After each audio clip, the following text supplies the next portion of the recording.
안녕하세요. 전 시간에 이어서 계속 에스겔 38장, 39장의 예언의 말씀을 정리해 보겠습니다. 에스겔서 38장, 39장은 36장, 37장에서 그들이 돌아온 이후에 일어날 일들을 이야기하고 있습니다. 자, 그래서 전 시간에 말씀드린 것처럼 바로 이 북방의 세력, 그들이 그 땅에 돌아온 다음에 북방의 세력, 바로 로스, 메색, 오늘날의 여기에서 이제 발생한 언어들이 바로 러시아라든지 모스크바라든지 그렇게 어원을 이제 두고 설명을 하기도 합니다. 자, 그리고 동맹국들은 바로 이제 이런 세력들이죠. 그래서 바사, 구스, 붓, 고멜, 도갈마. 자, 오늘날에는 뭐 이란, 그 다음에 뭐 북아프리카, 또 리비아, 그 다음에 동구 유럽, 그 다음에 또 이제 터키를 중심으로 한 그런 지역권, 이렇게 보는 거죠. 그래서 이러한 한 집단이 이제 본 집단, 그 다음에 동맹 세력, 이렇게 해서 북방의 세력을 이루고 남방을 쳐들어옵니다. 이때 이스라엘은 그들의 땅에 돌아와서 평안히 거하는 그런 시기다. 그러니까 그 나라가 이스라엘이 돌아온 다음에 벌어질 일이다. 이때를 가리켜서 끝날, 말년, 이렇게 이제 이야기를 하고 있습니다. 자, 그리고 이제 17절에는, 그런데 이제 이 전쟁의 배경을 보면은 그 원인을 보면 두 가지가 작용을 하는 것 같습니다. 하나는 하나님께서 그들을 끌어내린다. 하나님께서 그들을 끌고 내려온다. 종교적인 면이 있죠. 종교적인 면. 네. 그 다음에 또 하나는 12절에 보면은 물건을 겁탈하며 노력하리라. 또 13절에는 은과 금을 빼앗으며 짐승과 재물을 취하며 경제적 부분이 작용을 하는 것 같습니다. 경제적 부분. 하나는 종교적 부분, 하나는 경제적 부분. 이렇게 이런 이유 때문에 결국 중동에 이런 문제들이 발생을 하게 되는 것이죠.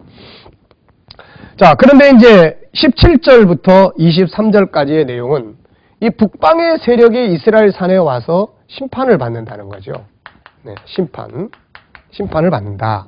그래서 17절부터 보면은 나 여호와가 말하노라 내가 옛적에 내 종 이스라엘 선자들을 빙자하여 말한 사람이 네가 아니냐 그들이 그때 여러 해 동안 예언하기를 내가 너를 이끌어다가 그들을 치게 하리라 하였느니라 하셨다 하라. 나 주 여호와가 말하노라 그날의 곡이 이스라엘 땅을 치러 오면 내 노가 내 얼굴에 나타나리라. 내가 투기와 맹렬한 노로 말하였거니와 그날에 큰 지진이 이스라엘 땅에 일어나서 바다의 고기들과 공중의 새들과 들의 짐승들과 땅에 기는 모든 벌레와 지면에 있는 모든 사람이 내 앞에서 떨 것이며 모든 산이 무너지며 절벽이 떨어지며 모든 성벽이 땅에 무너지리라. 나 주 여호와가 말하노라 내가 내 모든 산 중에서 그를 칠 칼을 부르리니 각 사람의 칼이 그 형제를 칠 것이며 내가 또 온역과 피로 그를 국문하며 쏟아지는 폭우와 큰 우박덩이와 불과 유황으로 그와 그 모든 때와 그 함께한 많은 백성에게 비를 내리듯 하리라. 이와 같이 내가 여러 나라의 눈에 내 존대함과 내 거룩함을 나타내어 나를 알게 하리니 그들이 나를 여호와인 줄을 알리라. 이렇게 말씀하고 있습니다. 자, 결국 이제 여기 이스라엘 산에 와서 심판받는 세력들이다. 이 세력이. 이 내용은 다니엘서 11장 44절에서 45절에서도 정리를 하고 있는 말씀입니다. 다니엘서 11장 한번 보십시오. 자, 남북 전쟁입니다. 북방의 세력이 밀고 내려왔고 그 다음에 여러 동맹 세력들 에돔, 모압, 암몬, 리비아, 구스 이렇게 동맹 세력들 그 다음에 본부는 45절에 영화롭고 거룩한 산 예루살렘과 지중해 사이에 세운다. 그의 끝이 온다. 도와줄 자가 없다. 결국은 에스겔서 38장에서 설명하는 바와 일치하는 것을 우리가 보게 됩니다. 자, 그러면 에스겔서 39장을 계속해서 보겠습니다.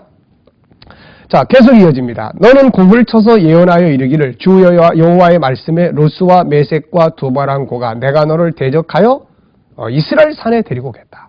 그러니까 남방의 공격 목표가 어디인지 분명하게 보여주고 있는 것이죠. 자, 그래서 북방에서부터 남방을 치러 내려오겠다. 네, 근래에 우리는 중동의 문제, 우리 한국의 문제도 뭐 남과 북이 심각한 대립 가운데 있습니다만은 중동의 문제, 특히 이란과 그런 이스라엘, 또 뭐 팔레스틴과 또 이스라엘 여러 그런 서로 굉장히 위험한 수위까지 가게 되는 바로 이런 현상들을 우리는 지금 많이 보고 있습니다.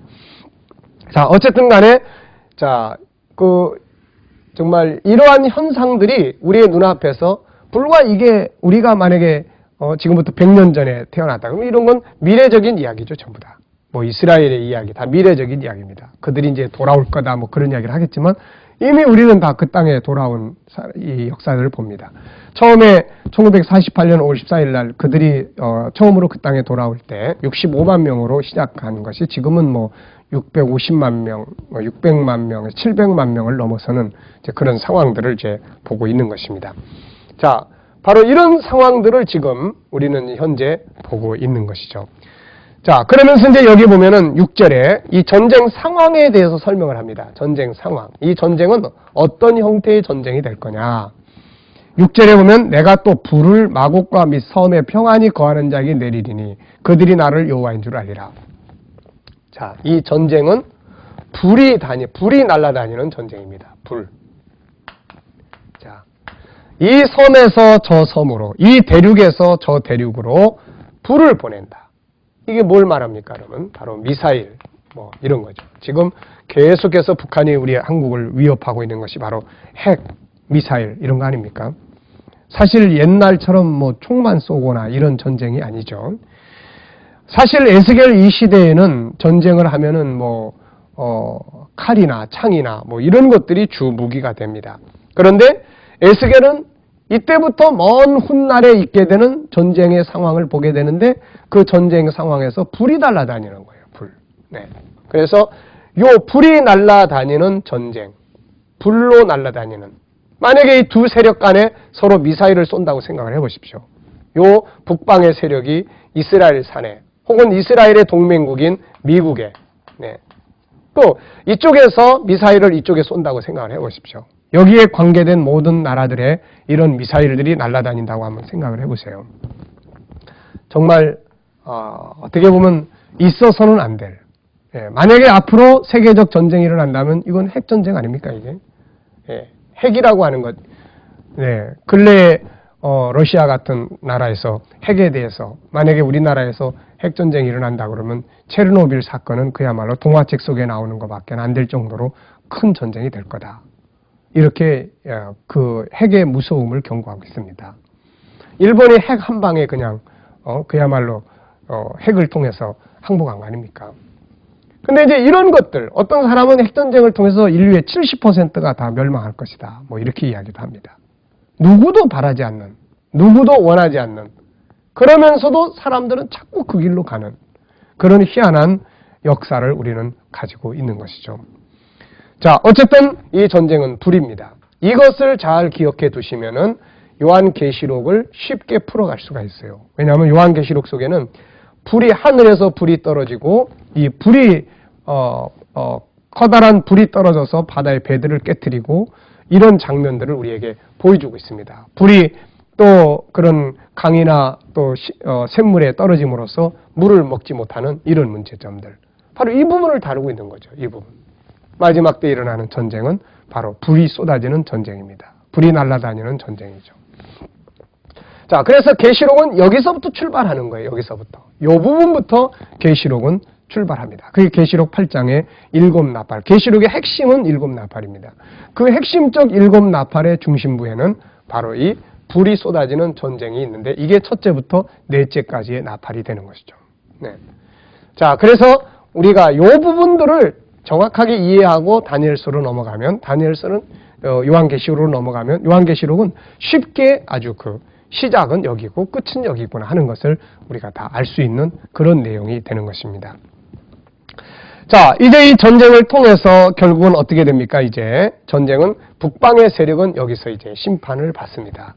그래서 누가 됐든 간에 북방의 세력은 무너지게 되고 그 다음에 이제 이스라엘은 그야말로 이스라엘의 전성시대가 도래한다. 이렇게 보게 되는 것이죠.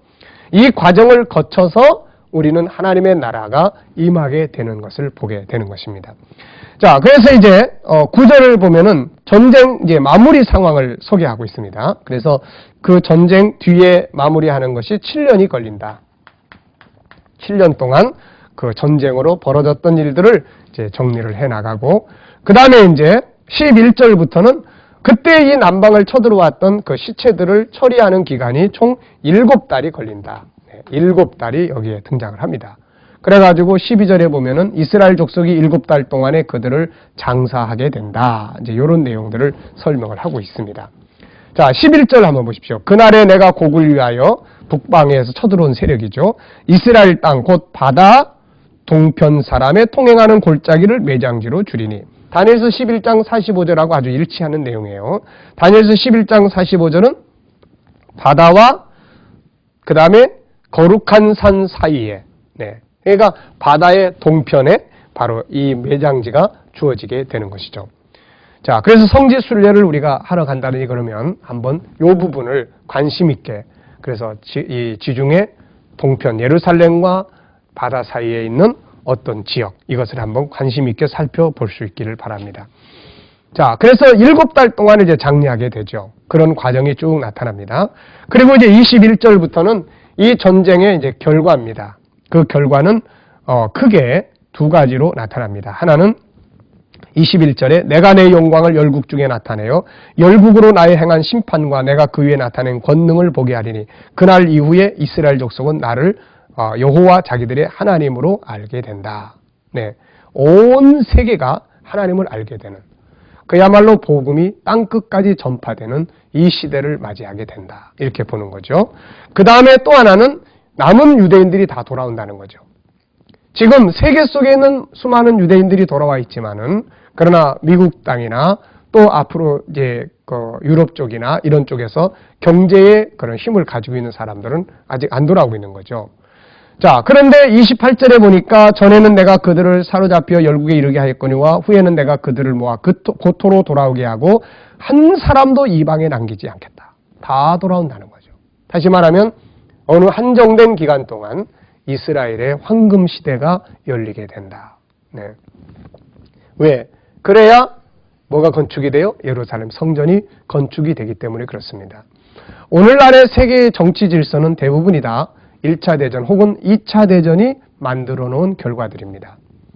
그런데 지금의 결과 속에서는 뭐 이스라엘이 성전을 건축한다, 다 불가능한 이야기죠. 그런데 앞으로 이런 전쟁이 일어나고 나면은 그런 마지막 상황들이 진행되는 환경들이 만들어지게 된다. 이렇게 보게 되는 것이죠. 자, 그래서 이 전쟁 이후에 이제 유대인들 돌아오고 복음은 땅까지 전파되고, 그리고 이제 그야말로 이제 새로운 역사의 마지막 무대가 이제 펼쳐지게 됩니다. 그래서 이제 예루살렘 성전이 건축이 되고, 그래서 40장부터는 이제 성전 건축과 관계된 이야기예요. 그래서 이 성전 건축에 대한 이야기가 40장부터 47장까지 이어져 가면서 결론적으로는 그 땅에서 이제 이스라엘 사람들이 자기 기업을 얻게 된다. 12지파가 기업을 얻게 된다. 이런 내용들입니다.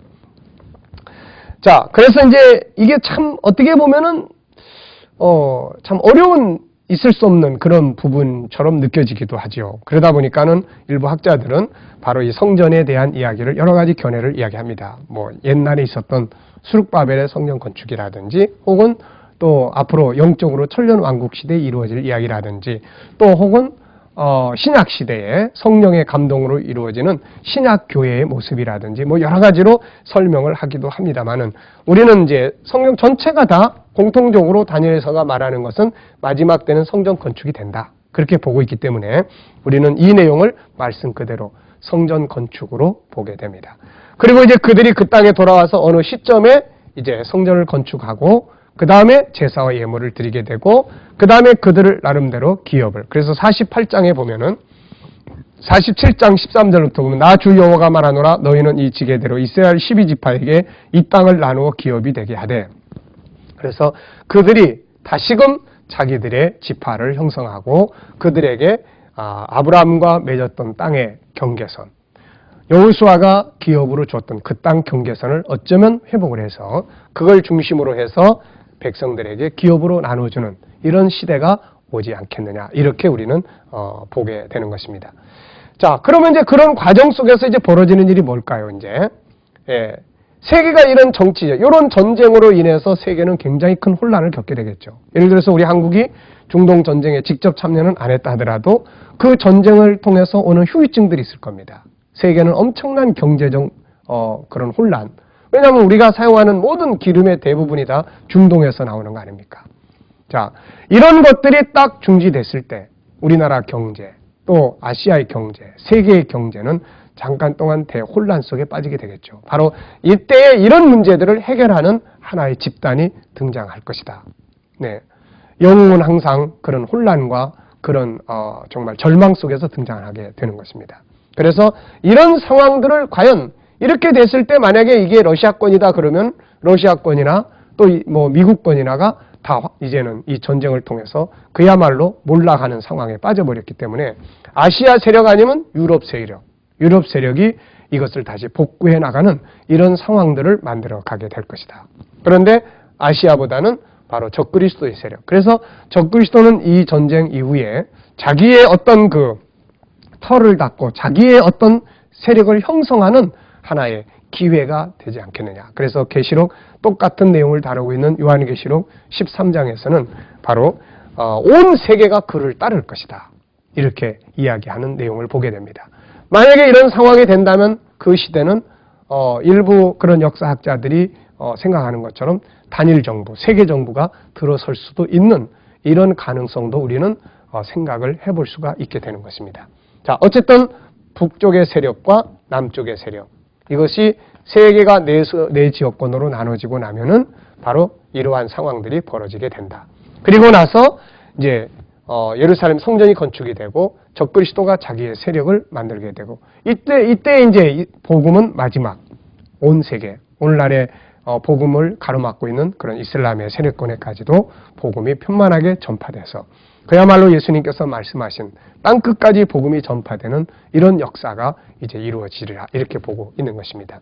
그러면서 이제 적그리스도가 등장한 이후에 어떻습니까? 이제 후반부에, 전반부에서는 적그리스도와 유대인들은 굉장히 짝짝꿍이 돼서 서로의 필요한 부분들을 채우게 될 것입니다. 그러나 후반부에서는 바로 제사와 예물을 금지시키면서 유대인들은 저 사람이 메시아는 아니구나라는 것을 알게 되고 이때 이제 유대인들의 남은 자들이 다 돌아오게 되는 성경 스가랴서 12장에서나 사도 바울이 이야기했던 로마서 11장의 마지막 이스라엘의 남은 자의 구원, 마지막 남은 자의 구원이 이때에 이제 완성이 되게 됩니다. 그래서 이런 과정들을 거쳐서 하나님의 구원 계획이 완성이 되면 주님이 이제 재림하시고 그분의 나라가 임하고 우리는 그 거룩한 나라를 기업으로 얻게 되고 온 세계에서 구원받은 사람들이 다 주님의 보좌 앞에 모이게 되는데 그것을 보여준 것이 바로 요한계시록 7장 9절 이하의 말씀입니다. 각 나라와 족속과 백성과 방언에서 수를 헤아릴 수 없는 큰 무리가 하나님의 보좌 앞에 다 모이게 되는 이런 영광스러운 장면을 보여주고 있는 내용입니다. 자, 이제 이런 내용들로 이제 이루어져 있다 하는 것을 여러분들이 참고해 두시고, 자, 계시록 12장으로 이제 다시 돌아가 보겠습니다. 요한계시록 12장으로 다시 돌아가 보겠습니다. 자, 그러면 이제 요한계시록을, 다니엘서를 우리가 다시 한 번 더 이제 정리를 이렇게 해 보겠습니다. 자, 그래서 다니엘서를 다시 한 번 이제 정리를 해 보면은, 다음 시간부터 이제 공부하게 될 이제 신약 시대 마태복음 24장, 25장 또 요한계시록에 대한 이해는 다니엘서를 바르게 이해하는 데서 나온다. 그래서 다니엘서는 먼저 다니엘서 2장. 자, 2장은 무엇이었죠? 2장은 세계 역사. 2장 세계 역사를 중심으로 한 천국의 이정표다. 그래서 다니엘 시대로부터 바벨론 시대, 바벨론, 그 다음에 메데 바사, 그 다음에 헬라, 그 다음에 로마, 그 다음에 열 발가락 시대, 그 다음에 뜨인 돌, 주님 오시고 하나님 나라. 자, 그 다음에 다니엘서 7장은 이제 무슨 내용이었나요? 다니엘서 7장은 우상이 아니라 짐승의 모습으로 설명을 합니다. 그래서 7장은 적그리스도를 중심으로 한 천국의 이정표. 주님의 재림을 다루는 사람들이 관심 있게 살펴봐야 되는 것은 바로 적그리스도의 등장입니다. 그래서 역시 바벨론, 메데바사, 그 다음에 헬라, 그 다음에 로마인데 이 로마 속에 두 개의 로마, 하나는 구로마. 이때 주님 초림하셨고 이때 신로마 재림하시고, 자, 이 신로마 제국은 구로마에서 나온다. 유럽의 그런 연합운동 관심 있게 살펴봐야 된다는 거. 자, 그 다음에 이제 그리고 난 다음에 한때, 두때, 반때, 세때 반의 핍박, 그리고 예수 재림, 하나님의 나라. 자, 그 다음에 이제 8장은 구약의 마지막 때의 이야기를 다루고 있다. 그래서 역사는 이제 두 때인데 하나는 구약의 마지막 때와 신약의 마지막 때. 그래서 구약의 마지막 때 세계가 넷으로 나누어진다. 그래서 헬라가 무너지고 난 다음에 세계가 넷으로 나누어지는데 여기서 북쪽에서 안티오코스 에피파네스가 등장했고 그가 성전을 더럽히고 그러는 과정을 거치면서 역사는 이제 신약 시대로 넘어간다. 자, 그 다음에 그래서 이제 8장은 제목이 뭐였죠? 구약의 마지막 때 나타나는 적그리스도와 예루살렘 성전. 자, 그 다음에 이제 9장의 이야기였죠. 자, 9장의 이야기는 무엇이었습니까? 9장은 이제 바벨론이 무너지고 이제 메데 바사, 메데 왕 다리오가 등장할 때 이제 주어진 계시인데 여기에 중심은 뭐였어요? 바로 예루살렘 성전이었습니다. 그래서 이 다니엘서 9장의 계시는 그 완성은 24절에서 이루어졌고 의의 나라 이게 이루어질 때까지 세 부분이 진행이 된다. 25절, 26절, 27절 여기에 중심은 뭐였어요? 예루살렘 성전입니다. 그래서 25절은 성전이 건축된다. 그 다음에 26절은 파괴된다. 27절은 다시 건축되고 여기에 적그리스도가 등장한다.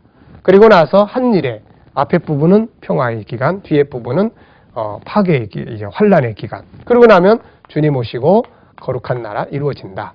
자, 그 다음에 이제 10장, 11장, 12장의 내용은 이제 무엇이었습니까? 바로 제목이. 그래서 9장은 예루살렘을 중심으로 한 이제 우리가 예수님의 예언을 다루게 되는데 예수님의 예언을 다루려면 이 9장을 꼭 기억하셔야 됩니다. 왜냐하면 예수님의 예언은 9장을 설명하신 내용이기 때문에 그렇습니다. 자, 그래서 이제 10장은 10장, 11장, 12장은 무슨 이야기냐? 제목이 뭐였어요? 큰 전쟁이죠. 큰 전쟁. 그런데 이것도 역시 두 시대, 구약의 마지막 때, 남북의 세력, 적그리스도 이런 이야기. 그다음 이걸 바탕으로 해서 신약의 마지막 때도 이렇게 된다. 그래서 세계의 정치적 상황은 이렇게 흘러가고 그 다음에 남북 전쟁, 북방의 세력, 남방의 세력. 남방의 세력은 이스라엘과 동맹국, 북방의 세력은 러시아권과 이제 이슬람의 동맹 이런 형태가 되지 않겠느냐 이렇게 보고 있습니다. 서방은 적그리스도의 세력, 유럽, 아시아의 세력, 동방 이런 과정에 남북 전쟁 이후에 적그리스도가 등장하게 되고 자 구약의 마지막 때는 적그리스도가 북방에서 나타났는데 신약의 마지막 때는 적그리스도가 서방에서 나타난다. 자 이렇게 되면은 이제 남북 전쟁 벌어지고 적그리스도 등장하고 그 다음에 주의 재림 있고 하나님의 나라가 임하게 된다. 그래서 11장 10장 1절부터 11장 2절부터 11장 39절까지는 바로 구약의 마지막 때. 그래서 다니엘서 8장을 반복한 것이고 그 다음에 신약의 마지막 때 11장 40절부터 12장 3절까지는 바로 신약의 마지막 때다. 첫째는 전쟁, 불이 날아다니는 전쟁, 북방의 세력이 이스라엘을 치는 전쟁, 그 다음에 전쟁 이후에 적그리스도가 등장, 예루살렘 성전 건축, 그 다음에 세 번째는 바로 예수님의 재림과 부활, 그 다음에 네 번째는 성도들의 기업. 요걸 다루고 있는 것이 바로 요한계시록이다. 네.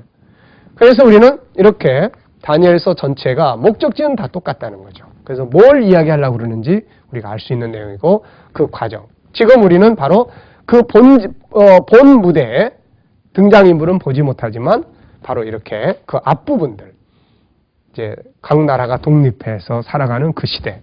그 다음에 이렇게 구로마권에서 유럽의 통합운동, 적그리스도의 세력이 형성되는 시대.